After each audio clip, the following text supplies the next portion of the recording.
Good day. It's the December 8, 2009, and we are very thankful for the Manila Water who came here to assist us in getting out of septic. Look at them at work.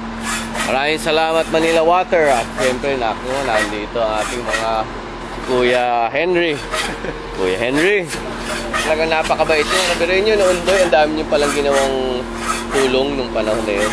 Opo sir, dala nga po ng siyempre ganun pong mga ganun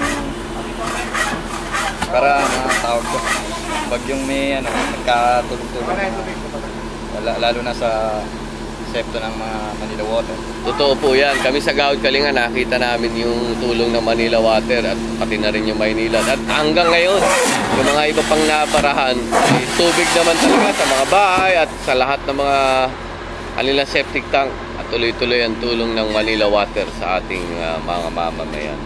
Kaya mula sa bansang Pilipinas, pag sinabi natin kaya natin ito, kasama ang Manila Water dyan.